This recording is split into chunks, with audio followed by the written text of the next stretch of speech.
السلام علیکم ورحمۃ اللہ. ایک مرتبہ پھر آپ کو خوش آمدید کہتے ہیں پیارا رمضان افطار عامر کے ساتھ اور ایکسپریس ٹی وی. ہم روز آپ کو کچھ ایسے مہمانوں سے ملواتے ہیں ناظرین محترم جو گمنام ہیروز ہیں، اور اللہ سبحانہ و تعالیٰ کا ہماری قوم پر بے پناہ احسان ہے، بے انتہا احسان ہے کہ اس نے اس قوم میں ایسے لوگ پیدا کیے ہیں جنہیں نہ شہرت کی تمنا ہے، نہ نام کمانے کی کوئی حافظ جس کو کہوں، اور دنیاوی مال و متاع یہ بھی ان کے لیے کوئی اہمیت نہیں رکھتی ہے. اب میں کوشش کرتا ہوں کہ ایسے ہیروز ڈھونڈ کر لاؤں. ابھی مسکان آئی تھی کچھ دن پہلے جن کے والد اصل میں ہیرو ہیں، امجد صاحب، جو اپنی بچیوں کو پڑھا رہے ہیں. تو آج میں ایک ایسے ہیرو کو آپ کے لیے آپ کے پاس لے کر آیا ہوں، اور جب ہم ان سے باتیں کریں گے تو پتہ چلے گا. یہ ہے ارشد علی. ارشد علی کراچی الیکٹرک کی 11,000 وولٹ کی ہائی ٹرانسمیشن لائنز پر کام کرتے تھے. 2016 میں وہ انہی خطرناک لائنز پر کام کر رہے تھے کہ غلطی سے ان کے آفیسر نے بجلی آن کر دی اور ارشد علی کرنٹ لگنے سے اپنے دونوں ہاتھ گنوا بیٹھے. اس حادثے نے نہ صرف ان کو زخمی کیا بلکہ ان کے گھر والوں کو بھی متاثر کیا. حادثے کے 6 ماہ بعد جب ان کی والدہ ان کے زخم صاف کر رہی تھیں تو ان کا کلیجہ پھٹ گیا، خون کی الٹیاں آنے لگی، اور اس طرح وہ بھی اپنے خالق حقیقی سے جا ملی. انا للہ و انا الیہ راجعون. اپنے ہاتھ اور والدہ کو گنوا دینے کے بعد بھی ارشد علی کا جذبہ اور حوصلہ کم نہ ہوا. 2019 میں انہوں نے معذوروں کے لیے کام کا آغاز کیا. سب سے پہلے انہیں جو کیس ملا وہ انہی کی طرح دونوں ہاتھوں سے معذور عبد الرحمن کا تھا. ہاتھ نہ ہونے کے باعث عبد الرحمن کے لیے سب سے بڑا مسئلہ پاکی ناپاکی کا تھا، یعنی وہ استنجا کرنے سے قاصر تھے. ہمارے ہیرو ارشد علی اس تکلیف کا بخوبی انداز لگا سکتے تھے، لہٰذا ارشد علی نے اپنے دوستوں کے ساتھ مل کر کوشش کی اور عبد الرحمن کے لیے جرمنی سے 4 لاکھ سے زائد رقم کا خود کار جو کموڈ ہے وہ منگوا کر دیا. پچھلے سال سے اب تک ارشد علی معذوروں کی خدمت کا فریضہ انجام دے رہے ہیں. لاک ڈاؤن کے بعد پیدا ہونے والی صورتحال میں راشن تقسیم بھی کر رہے ہیں. اس کے ساتھ ساتھ سڑکوں پر جو آپ کو ایسے لوگ نظر آتے ہیں جو دنیا و مافیا سے بیزار ہیں، لوگ ان کو پاگل کہتے ہیں. میں پاگل تو نہیں کہتا، میں کسی کو مجنون یا پاگل کیسے کہہ سکتا ہوں، لیکن یہ کہ اپنے بہرحال ہوش گنوا بیٹھے تو ان میں بھی ڈھونڈ کر انہیں نہلاتے ہیں. ان کی ٹیم ان کو نہلاتی ہے، اچھے کپڑے پہناتی ہے اور پھر ان کا حلیہ بدل دیتی ہے. ارشد علی صاحب نے تشریف فرمائے. آئیے پہلے ذرا ایک پیکیج دیکھتے ہیں اور پھر ارشد علی کو سلام کریں گے. ارشد علی صاحب وعلیکم السلام. کیسے مزاج ہیں آپ؟ ٹھیک ٹھاک جی، اللہ کرم ہے. اچھا، ان کے ساتھ ہیں ہمارے ایک اور بھائی مبین الحق. مبین الحق بیکار فلم کے ڈیجیٹل کانٹینٹ مطلب یہ کہ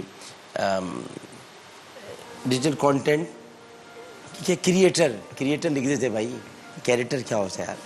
یہ آج کل مبین بھائی کا تعلق مجھ سے اس لیے گہرا ہے 2 باتوں کی وجہ سے. پہلے یہ تو ہے کہ میں مبین بھائی کے ریسٹورنٹ میں کھانا بہت کھاتا ہوں، یعنی اب آج کل تو بند ہے لیکن کیا ماشاءاللہ ان کا لاسٹ ایگزٹ یہ شارع فیصل پر ہے. اور جب کورونا نہیں تھا تو میں ان کے ایسے خاص ایک اسٹیک ان کا بنتا ہے وہ میں کھانے کے لیے جاتا تھا. ایک تو یہ محبت بھرا ان کا تعلق ہے. دوسرے ان سے پیار یوں ہے کہ یہ جہاں سے میں منتخب ہوا ہوں لائنز ایریا، PCHS، سولجر بازار، خدادت کالونی، اس میں مشتمل جو علاقہ لائنز ایریا ہے وہاں کے رہائشی ہیں. اور وہاں اپنے علاقے میں یہ جس طرح سے کام کر رہے ہیں، خود کر رہے ہیں کام.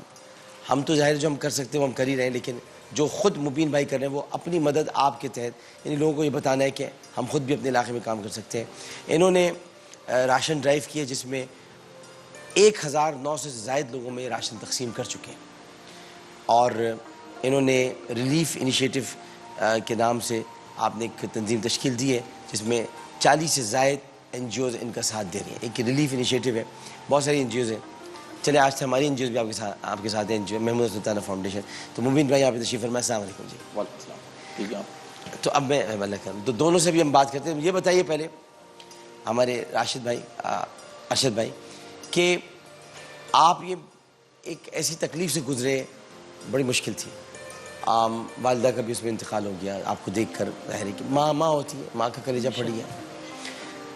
کیوں ذہن میں یہ خیال آیا کہ میرے تو خود کے ہاتھ نہیں ہیں، میں کیوں بھائی کسی کے کو نہلاؤں دلاؤں، اس کو صحیح بھائی ٹھیک ہے، میں خود معذور ہوں، میں اپنی تکلیف جو میں ایک عمومی رویہ بیان کر رہا ہوں، میں اپنی خود کا خیال کر لوں، مجھے کیا ضرورت پڑی ہے میں دوسروں کا خیال کروں، یہ ذہن میں کیوں آیا؟ یہ اس لیے آیا کہ ایک چھوٹی سی مثال دے کے میں آپ کو سمجھاؤں کہ بے بسی کیا معنی رکھتی ہے انسان کے لیے. ایک گلاس پانی کا ہے اور مجھے پیاس لگی اور پیاس کی شدت اتنی ہے کہ مجھے وہ پانی اٹھا کے جو ہے وہ پینا ہے، لیکن بے بسی کا عالم یہ ہے کہ میں نہ اس کو اٹھا سکتا ہوں نہ پی سکتا ہوں، لیکن اس کو دیکھ کے صرف صبر کر سکتا ہوں. جو لوگ بیار و مددگار سڑکوں پہ رہتے ہیں اور جن معذوروں کے پاس وسائل نہیں ہوتے، اللہ کا بڑا کرم ہے کہ کراچی الیکٹرک اور ایم ایم ایسوسیٹس کی بدولت میرا گھر چل رہا ہے اور مجھے ایک ہینڈسم وہ سیلری دے رہے ہیں، تو میرے پاس وسائل ہیں. جب میری زندگی میں اتنی مشکلات ہیں کہ میں کھانے کا مسئلہ ہے، پانی کا مسئلہ ہے، وائف میری میرا ساتھ دیتی ہیں، لیکن جن معذوروں کے پاس وسائل نہیں ہوتے، جن کے پاس کوئی ذریعہ معاش نہیں ہوتا، وہ کس طرح سے زندگی گزارتے ہیں، ان کی زندگی کتنی مشکل ہوتی ہے. اور جو لوگ جیسے کورونا جیسی وبا ہمارے ملک کے اندر جو ابھی اس وقت چل رہی ہے، اور یہ جو اب نارمل ٹائپ کے جو لوگ ہوتے ہیں جن سے لوگ بہت دور ہٹتے ہیں، جن کے پاس سے بہت زیادہ اسمیل آ رہی ہوتی ہے، تو ہم ان کی صفائی ستھرائی بیسکلی اس لیے کر رہے ہیں. ایک تو وہ بے سہارا ہیں، کسی کے بد نصیبی کچھ اولادیں ایسی ہوتی ہیں جنہوں نے اپنے والدین کو گھر سے نکال یہ دیا، بڑا ظلم ہے، بڑا ظلم. بہت بڑا یہ ایک ظلم ہے، اور ان کو گھر سے نکال دیا. ایک ابا جی سے ملا تھا میں بیچ میں، جن کی سوشل میڈیا پر ایک ویڈیو وائرل ہوئی تھی، پھر میں ان کے بچوں سے ملا، وہ بیچارے بیٹھے ہوئے تھے باہر، ان کا ایک بیٹا ڈاکٹر تھا، بڑا کماتا تھا.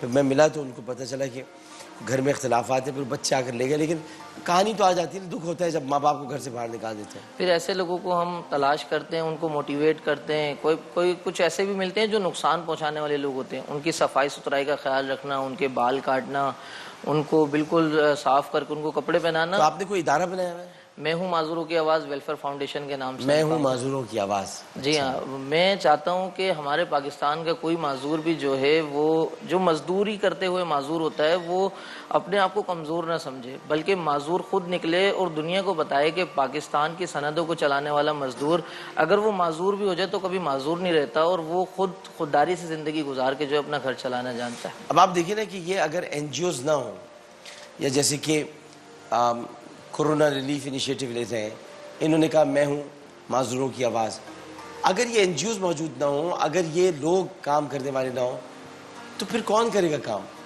میں اسی لیے سوچتا تھا جب چھوٹا تھا تب بھی، یہ عیدی صاحب کیوں ہیں دنیا میں؟ تو اب آج عیدی صاحب دنیا میں نہیں ہے، تب محسوس ہوتا ہے کہ عیدی صاحب کیوں تھے دنیا میں، کس لیے تھے دنیا میں. عیدی صاحب نے پودا لگایا، پھر اس کو چھیپا صاحب ہیں، انصار بردی صاحب ہیں، بہت سارے لوگ ہیں کام کر رہے ہیں، میں کسی ایک کا نام کیا لوں، لیکن سب اپنے اپنے طور پر کام کر رہے ہیں، بہت اچھا کام کر رہے ہیں. لیکن یہ این جی اوز ایک روشنی ہے سب کے لیے، ایک ایسا ایک حالہ بنا ہوا ہے روشنی کا کہ جس میں سب سما سکتے ہیں. تو یہ اگر میں ہمارے ارشد بھائی جیسے لوگ یا مبین بھائی جیسے لوگ یا اور بھی جتنے لوگ ہیں، میں ان کو خراج تحسین پیش کرتا ہوں کہ وہ ان نامساعد حالات میں بھی اپنا کردار، جو معاشرے کا کردار، یہ خود بھی ایک معاشرے کا کردار ہے، جو معاشرے نے یہ کردار ان کو سونپا ہوا ہے، دوسروں کی مدد کرنا ہے زندگی کا مقصد، اوروں کے کام آنا. تو اگر یہ مقصد وہ پورا کر رہے ہیں تو بہت بڑا کام کر رہے ہیں. اللہ تعالیٰ ان کو بہت اس میں آگے لے کر جائے. یہی آپ بھی کہہ رہے ہیں مبین بھائی، آج کل کیا آپ نے کتنے جن گھروں تک آپ پہنچے، ایک تو پہلے میں بتائیں کہ اس وقت سچویشن ہے کیا، لوگ کیا سوچ رہے ہیں، لوگوں کی دماغ میں کیا ہے، ظاہر فکر میں غلطہ ہے، پریشان ہے، گھروں میں راشن نہیں ہے، اور بھی روزگار کے مسائل ہیں. آپ نے کیا دیکھا؟ دیکھیں سب سے پہلے تو لوگ گھروں سے باہر کیوں آ رہے تھے؟ یہ کہا گیا ہے کہ گھروں میں رہو، کیونکہ گھروں میں نہیں رہیں گے تو اسپریڈ ہوگا وائرس، جو بھی وائرس. سو گھروں تک رہنے کے لیے ان کے پاس ایک وجہ چاہیے، وہ وجہ ہے کہ بھائی ان کے گھروں میں راشن پڑا ہو. سو اسی وجہ سے ہم لوگ آ گئے سامنے کہ چلو ہم آپ کو دے دیں، کیوں ہمیں اپنی بھی سیفٹی کرنی ہے. آپ باہر ہوں گے تو ہمارے لیے خطرہ ہے، کیونکہ جو کوارنٹین میں بیٹھے ہوئے لوگ، ان کے لیے باہر گھومنے والے خطرہ ہیں. سو ان کو گھروں میں بٹھانے کے لیے آپ لوگوں نے ہر کسی نے یہ انیشیٹو لیا کہ بھائی اگر آپ کے یہ مسئلے ہیں راشن کے، آپ کے پاس کمائی نہیں ہے، آپ ڈیلی ویج ارنر ہے، سو آپ کو ہم پرووائڈ کر دیتے راشن، گھروں میں رہیے. مگر مسئلہ وہی ہے نا کہ صرف این جی اوز، آپ کو کراچی کی آبادی پتہ ان آفیشیل کتنی ہے، ان رجسٹرڈ کتنے لوگ آ رہے ہوں گے آپ کے پاس. صرف کراچی والے وہ تو پھر ساؤتھ پنجاب کے آدھی سے زیادہ ساؤتھ پنجاب کے ملتے ہیں آپ کو، جو آتے ہیں اپنے این آئی سی لے کے کہ ہمیں بھی راشن کی ضرورت ہے. تو آپ تو ایز اے انسان دیکھتے ہیں نا کہ یار انسان بھوکا، اس کے لیے راشن کرو. سو یہی چیز مد نظر رکھتے ہوئے تو ہم نے سوچا کہ چلو ہم راشن پرووائڈ کرتے ہیں. سو یہی کراؤڈ فنڈنگ کر کر کے تو دوستوں آپ سے نے جو بول بیگز کے. بنائے ان میں کیا کیا ہے؟ اس میں آٹا ہوتا ہے, اس میں چاول ہوتا ہے, اس میں دالیں ہیں, اس میں تیل, گھی, مسالے, چائے کی پتی اور خشک دودھ, اور اس کے علاوہ ہم روح افزا ابھی جو ہاں اس کے مطلب ابھی کوئی بھی شربت ہوتا ہے وہ ہم ڈال دیتے ہیں اس کے اندر تاکہ رمضان کے لحاظ سے وہ بن جائے. یہ دیکھیں نا, میں اب آپ دیکھیں کہ کچھ میں نے راشن بیگ ایسے بھی دیکھے ہیں. اچھا میں کسی پر تنقید نہیں کر رہا کیونکہ میں خود راشن بیگ بناتا ہوں, لیکن میں تنقید اس لیے نہیں کر رہا کہ دیکھیں آپ چلیں یوں سمجھ لیں, میں آپ کو یوں سمجھاتا ہوں, میں خود نہیں کہتا, ہمارے نبی, آپ کے نبی, میرے نبی, ہم سب کے نبی, میٹھے نبی, پیارے نبی, سچے نبی, سونے نبی, حضرت محمد مصطفیٰ صلی اللہ علیہ وآلہ وسلم, وہ کیا فرماتے ہیں؟ وہ کہتے ہیں کہ جو تم کھاؤ وہ دوسروں کو کھلاؤ, جو تم پہنو وہ دوسروں کو پہناؤ, جس طرح تم اپنی چیزیں برتتے ہو ایسے تم دوسروں کے لیے برتو. تو یہ جب واضح پیغام موجود ہے تو میں نے کچھ ایسے راشن بیگز دیکھے ہیں, بڑے بڑے نام ہیں, میں نام لینا نہیں چاہتا, میں کسی کا پردہ فاش کرنا نہیں چاہتا, میں نے خود دیکھے ہیں بڑے بڑے نام جو ہیں, جے ڈی سی کو ہٹا کر, کیونکہ وہ ان کے راشن بیگ بڑے زبردست ہیں. اس میں کیا ہے کہ آٹا رکھا ہوا ہے, آٹا 2 کلو ہے, شکر 2 کلو ہے, 1-2 دالیں اس میں ڈال دی ہیں, اور اس کے علاوہ بھائی یہ ٹھک ٹھک کون کر رہا ہے, 1-2 دالیں اس میں ڈال دی ہیں, اور اس کے علاوہ جو ہے وہ اس میں چائے کی پتی ڈال دی ہے. اب آپ دیکھیے یہ راشن کا بیگ بنا کر, چاول بھی اس میں نہیں ہے موجود, وہ انہوں نے جو ہے وہ فراہم کر دی. اب آپ دیکھیے کہ آپ کو بنیادی ضروریات اس میں اور کیا کیا ہے. اب بنیادی ضروریات یہ ہیں کہ آپ کو ایک چھوٹی سی میں ایک ضرورت آپ کو بتاؤں, ماچس, بہت سے گھروں میں ماچس نہیں ہے, ماچس بھی ڈال دیں آپ. اب جیسے کہ انہوں نے رمضان کی مناسبت کو سامنے رکھتے ہوئے انہوں نے جو ہے وہ روح افزا کی ایک بوتل ڈال دی, یا نورس ڈال دی, یا جامع شیری ڈال دی, کوئی بھی ہے. یہ ہوتا ہے درد رکھنا. اب آپ نے شکر ڈالی ہے تو شکر اتنی لو کوالٹی کی ہے ڈاکٹر صاحب, میں نے دیکھے ہیں, وہ پھٹ رہی ہے تھیلی, سب باہر نکل رہی ہے. یار اگر کسی کو دینا چاہتے ہو تو دل سے دو یار, اب تمہیں اللہ بہت دے گا. اب میں جو سادات کے لیے راشن بیگ بنا رہا تھا ڈاکٹر صاحب, مجھے مدد کی کسی نے, ملکہ مسالے والوں نے اور لوگوں نے کی. آپ وہ بیگز دیکھیے, میں آپ کو بیگز دکھاؤں گا. اسی طرح ہم نے جو اپنے علاقے میں اپنے محلوں میں تقسیم کیے, یعنی جہاں حلقہ میرا ہے, لائنز ایریا, خدادت کالونی, مختلف جگہوں پہ, وہاں آپ وہ بیگز دیکھ لیں کس طرح کے بیگز ہیں. تو یہی میں ابھی مجھے خوشی ہوئی آپ کی سن کر جو آپ بیگ تیار کر رہے ہیں. تو آپ پلیز اگر راشن بیگ کسی کو دینا چاہتے ہیں, اور خاص طور پر اگر سادات کو دے رہے ہیں تو زکوٰۃ کے پیسوں سے مت دیں. سادات کے لیے آپ راشن بیگز بنائیں, خود بنائیں, اپنے پیسوں سے بنائیں, یا کوئی تحفتاً ہدیتاً دینا چاہتا ہے وہ پیسے دے اور آپ سادات کے لیے راشن بیگ بنائیں. تو ارشد بھائی آپ نے اس دوران جو ہے وہ ظاہر ہے کہ یہ ایک تو آپ کام کر ہی رہے ہیں کہ لوگوں کو نہلاتے ہیں, دھلاتے ہیں ان کو. اس کے علاوہ یہ مجھے بتائیے کہ اس وقت جو کورونا کی صورتحال ہے, راشن بیگ وغیرہ تقسیم جی ہاں, راشن بیگ ڈسٹریبیوٹ کریں, جس میں کرن فاؤنڈیشن نے ہمیں سپورٹ کیا, جے ڈی سی نے بھی اس میں ہمیں سپورٹ کیا, کچھ اپنی مدد آپ کے تحت, کیونکہ وسائل بالکل نہیں عامر بھائی ہمارے پاس. ہمارے ادارے کا بالکل اسٹارٹ ہے, اور میں ایدی صاحب کو فالو کرتا ہوں اور میں ان کے نظریے پہ کام کرنا چاہتا ہوں. تو میں نے جب دیکھا کہ جب شروع کے دنوں میں ہم نے آواز اٹھائی راشن کے لیے تو لوگوں نے سپورٹ نہیں کیا, تو میں مسجد کے دروازے پہ خود کھڑا ہو گیا, کیونکہ ایک معذور انسان کا کھڑا ہونا معمولی بات نہیں ہے, کیونکہ آپ کو لوگ دوسری نظروں سے دیکھ رہے ہوتے ہیں, نہ جانے اپنے لیے تو نہیں مانگ رہا, لیکن اب جو لوگوں کی توقعات ہیں, جس طرح سے معذور ہم سے آس لگائے بیٹھے ہیں, کیونکہ معذور ایسے بھی معذور ہیں کہ جب ان کو ہم نے کالیں کی ہیں تو انہوں نے کہا کہ نہیں, اللہ کا شکر ہے, ہمیں اس طرح کی کوئی ڈیٹا ہے کہ کتنے ہوں گے کراچی میں کم از کم؟ جی ہاں, تقریباً ہمارے پاس 500 سے زائد جو ہے وہ معذور اس وقت رابطے میں ہیں جن کو اس وقت راشن کی ضرورت ہے. تو اب میں خود سڑکوں پہ جو ہے وہ مانگنے نکل رہا ہوں. میں لوگوں کو موٹیویٹ کروں گا کہ میرے کو کراچی الیکٹرک کیا سیلری دے رہی ہے, ان کی وجہ سے میرا گھر چل رہا ہے. اچھا, ایک میں سے جنرل سوال میں کرتا ہوں, اگر آپ کو سیلری نہ ملتی ہوتی, مثال کی طرف چھوٹی دیر کی سوچیں, کچھ دن پھر آپ کیا کرتے ہیں؟ بالکل سمجھ میں نہیں آتا کہ کیا ہوتا ہے. میں اللہ کا شکر ادا کرتا ہوں. عامر بھائی ایک دفعہ میرے ساتھ یہ کرتے ہیں آپ, یہ کرتے ہیں. جی بالکل, یہ کرتے ہیں آپ, جو آپ کیا کرتے ہیں, میں اللہ کا شکر ادا کرتا ہوں. میں اسی پہ آپ کو شکر میں بتاؤں. میں فجر کی نماز پڑھ کے آ رہا تھا, میں سیڑھیوں پہ گر گیا, میرے بازو میں چوٹ لگی, تو میں جا کے لیٹ گیا, بہت زیادہ شدت کی تکلیف تھی. میں نے آنکھیں بند کری اور میں سوچنے گیا اللہ میرے ہاتھ لے لیے, لیکن ایک دم سے ذہن میں خیال آیا, آنکھیں جب بند تھی, کہ ارشد تھوڑا سا اندھیرا تھا, اس میں تم گرے، لیکن اللہ پاک جن کی بینائی جن سے لے لیتا ہے، جن کو آنکھوں سے محروم کر دیتا ہے، تو ان کی زندگی کیا ہوگی؟ یہ تو صرف ہاتھ گئے معمولی سی بات ہے۔ آپ جو یہ باتیں کہہ رہے ہیں کچھ چیز ذرا شیخ سعدی نے کہا، شیخ سعدی مسجد میں وہ نماز پڑھنے کے لیے گئے تو ان کی چپلیں کوئی لے گیا، تو وہ ڈھونڈنے لگے یار میری کون چپل لے کے چلا گیا، تو دیکھا کہ ایک معذور ہے جس کی دونوں ٹانگیں نہیں ہیں اور وہ گھسٹتا گھسٹتا مسجد آ رہا ہے۔ انہوں نے فوراً اپنے رب سے رجوع کیا اور کہا کہ میرے پروردگار میری تو صرف چپلیں کھوئی ہیں، اس کی تو ٹانگیں کھو گئیں، لیکن یہ پھر بھی تیری بارگاہ میں آ رہا ہے، عبادت کے لیے آ رہا ہے، میں کتنا خوش نصیب ہوں کہ تو نے مجھے ٹانگیں عطا فرمائی ہوئی۔ تو یہ شیخ سعدی کا واقعہ۔ میں نے شکر ادا کیا اللہ کا کہ اللہ تو نے مجھے آنکھوں جیسی نعمت سے نوازا، کم از کم دنیا کی رونقیں تو دیکھتا ہوں۔ ایک ہاتھ سے کھا نہیں سکتا، پی نہیں سکتا، اپنے کام نہیں کر سکتا۔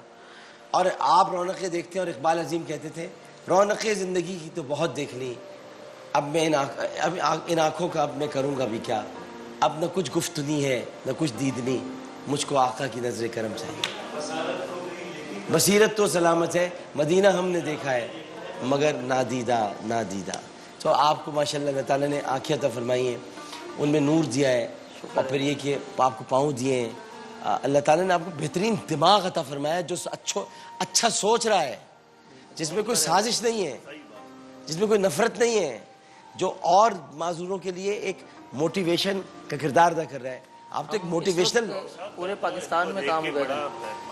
ہم لوگ تو اپنے آپ کو بس وہاں جا کے اب ڈبو لیں، مطلب ہاتھ نہیں، ان کی میں سوچ دیکھ رہا ہوں، کتنی اونچی سوچ ہے یار، بہت بڑی بات ہے، بہت بڑی بات ہے۔ اور یہ آپ دیکھیں نا شکرے لوگ ہیں ہم لوگ، حقیقت ہم بتاؤں، ناشکر ہیں۔ ڈیفینس میں آپ جائیں گے، میں ڈیفینس میں رہتا ہوں، سوری ڈاکٹر صاحب آپ کی بات کا کلام کر رہا ہوں، آپ یقین کریں جو سکون آپ کے چہرے پہ نظر آ رہا ہے، ہم ڈیفینس والوں کے چہرے پہ سکون نہیں ہے، ان دو ہاتھوں کے بغیر آپ کے چہرے پہ سکون نہیں ہے۔ بلکہ میں کہتا ہوں ہر گھر میں پریشانی میں نظر آپ کو آئے گی۔ کہتا ہوں ڈاکٹر صاحب کہ خطہ علاقہ چھوڑ بھی دیں اگر، تو صرف یہ میں بتاؤں کہ ڈیفینس کے لوگ بھی میں آپ کو بتاؤں کہ ایک زمانے میں ایک مثال دے رہا ہوں، ایک زمانے میں آپ کو اللہ نے بتاؤں سب کہ کچھ دیا ہوا ہے۔ یہ ایک ہیٹ ویو آئی تھی کراچی میں، اور شہری کو اچھی طرح یاد ہوگا، اس ہیٹ ویو میں میں نکلا تھا، چوتھا روزہ تھا یا پانچواں روزہ تھا مجھے یاد نہیں پڑتا، رمضان شریف پانچواں روزہ تھا۔ اب مجھے سب منع کر رہے تھے، ان سب لوگوں نے مجھے پکڑ لیا تھا کہ آپ ہیٹ ویو میں نہیں جائیں گے، میں نے کہا میں جاؤں گا۔ جب آپ سول ادھر جنا گئے جناح نا، میں مجھے آئے نو ہے، میں نے 1000 باڈیز اپنی آنکھوں کے سامنے جاتی ہوئی دیکھی، جس میں سے 10 نے تو میرے ہاتھوں میں دم توڑا ہے، اور روزے سے کچھ 10-15 منٹ پہلے میری حالت ایسی ہو گئی تھی کہ شاید اللہ تعالیٰ نے مجھے بتایا میں انتقال کر جاتا۔ مطلب اسی کہ اتنی گرمی شدید تھی، اس وقت میں نے یہ دیکھا کہ ڈیفینس اور کلفٹن سے گاڑیاں بھر بھر کے آ رہی ہیں، پانی لے کر، کھانا لے کر، آپ بسکٹس لے کر، کون کون ڈیفینس سے لڑکے گاڑی چلا کے آ رہے تھے، میں تو حیران رہ گیا تھا۔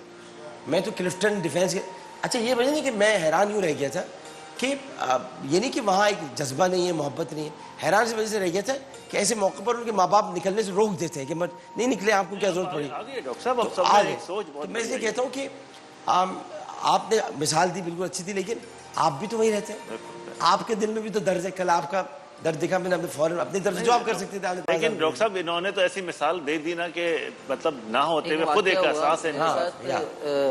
21 فروری کی رات ہی میرے ہاتھ کٹنے تھے، ڈاکٹر آئے کہنے لگے کہ ارشد تمہیں ایک بات بتانی ہے۔ مطلب ڈاکٹر صاحب بولے یہی کہیں گے کہ اب ہاتھ کاٹنے ہیں؟ تو کہنے لگے نہیں یار ایک اور بات بتانی ہے، کہنے لگے آپ کے دل کے تو وال جو ہے نا وہ بھی جلے ہوئے ہیں ارشد۔ تو میں نے بولا کوئی بڑی بات نہیں ہے، جب ہاتھ کٹ رہے ہیں تو دل کے وال، کہنے لگے اس سے بھی بڑی بات بتانی ہے۔ مطلب بولیں تو کہنے لگے یار آپ کے ہاتھ جو ہے نا وہ جڑ سے کاٹنے پڑیں گے۔ تو میں مسکرانے لگا، کہہ رہے ہیں اللہ کے بندے مسکرا رہے ہو؟ مطلب ڈاکٹر ایک کام کرتا ہوں میں روتا ہوں کہ آپ نہیں کاٹیں گے؟ کہہ رہے ہیں یار کاٹنے تو پھر بھی پڑیں گے۔ تو میں نے ان کو بولا فبی علی ربی کو ماتو کذبان، کہ اس رب کی کون کون سی نعمتوں کو جھٹلائیں گے؟ اگر میرا رب میرے جسم سے روح قبض کر لیتا تو میرے پاس تو 3 سوال رہ گئے تھے، من دینوں کا، من نبیوں کا، من ربو کا۔ کیا میں اپنے رب سے چوتھا سوال کر سکتا تھا کہ اللہ میرے جسم سے روح کیوں نکال لی، یا میرے بچے کے سر سے کیوں؟ ماں دینوں کا، من نبیوں کا، یہ 3 سوال آپ سے ہوں گے کہ تیرا رب کون ہے، تیرا دین کیا ہے، تیرا نبی کون ہے۔ لیکن آپ کا جو جذبہ تھا نا بھائی، یہ جذبہ سب سے سلامت ہے۔ ہم کشمیر کے بارڈروں تک میں گیا ہوں پچھلے دنوں، وہاں جو دشمن کی گولہ باری سے لوگوں کی ٹانگیں ضائع ہو جاتی ہیں، لوگوں کے ہاتھ ضائع ہو جاتے ہیں، ان کے لیے اب میں نکل رہا ہوں خود سڑکوں پہ۔ اب سمجھ آیا اللہ نے کیوں زندہ رکھا ہے؟ بالکل بے شک شکر ہے اس کا پیغام سمجھ لیا بالکل کہ ہاتھ تو اس نے لے لیے لیکن ہزاروں ہاتھ دے دیے۔ بے شک 2 ہاتھ لیے نا، بے شک لیکن ہزاروں ہاتھ ساتھ کام کرنے کے لیے دے دیے۔ اور ہزاروں ہاتھ والوں کی فکر بھی دے دی اور ہزاروں ان معذوروں کی فکر بھی دے دی جن کے ہاتھ نہیں رہے. آپ کو ان کا ایک رہبر ایک رہنما بنا دیا. بالکل. میں اپنی ہر ویڈیو میں بات کرتا ہوں کہ میرے ہاتھ تو نہیں ہے لیکن میں اپنی زبان سے کسی کے ہاتھ بننا چاہتا ہوں, اپنی زبان سے آپ بنے. میں آپ کو بتاؤں مزراج تفنن تھوڑا سا آپ کو ہنسانا چاہتا ہوں, آپ جو ہے وہ شعلے کے ٹھاکر بنے. اکثر دوست یار کہتے ہیں میرا بھائی ہنستا ہوا جائے نا یہاں سے. شعلے کے ٹھاکر بنے اور کورونا کو سمجھا آپ گبر اور کہ تیرے لیے تو میرے پیر ہی کافی. یار ہنستا ہوا جائے نا میرا بھائی. میں اپنے بھائی کو میں چاہتا ہوں سب پارے پاکستان کے چہرے پہ خوشی رہا کرے, مسکراتے رہے. لیکن شعلے میں بھی سوچ بڑی زبردست تھی. آپ دیکھیں نا, اس نے ریونج لیا, اس نے کر کے دکھایا بغیر ہاتھوں کے, اپنے پیروں سے کام لیا. آپ کی مثال صحیح ہے. ایسے کام اور پیروں میں بھی کیلیں لگوائی ہوئی تھی, کیلیں لگوائی تھی. گبر لیٹے جا رہے ہیں. اس نے کہا نہیں میں تجھے پیروں سے ماروں. اچھا وہ سنجیو کمار کو دیکھ کے ویسے ہی خوف آ جائے آدمی کو. بڑی بڑی آنکھیں. ہاں اس وقت جو مجھے یہ ڈر لگا یہ نہ کہہ دیں کہ شعلے کے ٹھاکر نہیں, میں پاکستان کا عامر لیاقت بننا چاہتا ہوں. ہاں تو میرے آدمی سے کٹوا دے بیٹا. تو پورا شروع سے ذہن یہی ہے. رات کو تو میرا بائی پاس کرا رہا تھا. اللہ پاک سب کے اعضاؤں کی حفاظت فرمائے کیونکہ یہ سب بڑی نعمت ہے. سب کو میرا بائی پاس.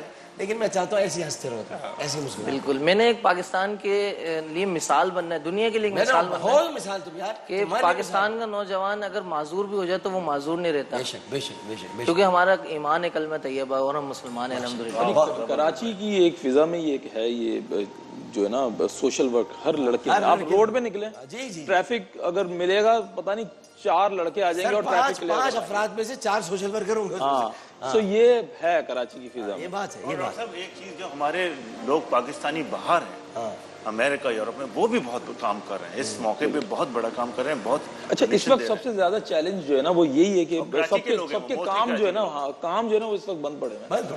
لاک ڈاؤن ہے. ایون اوورسیز جو پاکستانی ہیں وہ بھی بیچارے ایک لمیٹڈ اس میں اپنے مطلب یہاں سپورٹ کر سکتے ہیں. سو یہ بھی ایک چیلنج ہے ہمارے لیے کہ ایون فنڈز کے بھی ہر کسی کو مسئلے ہیں. صحیح.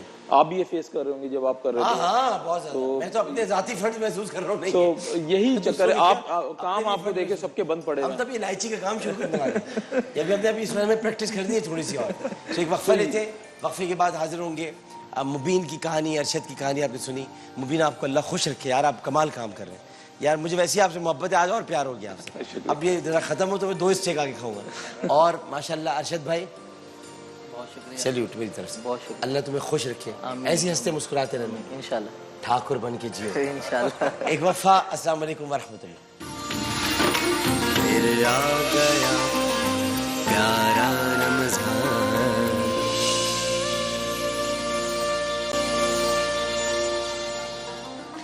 السلام علیکم ورحمۃ اللہ. ایک مرتبہ پھر آپ کو پیارا رمضان نشریات میں خوش آمدید کہتے ہیں.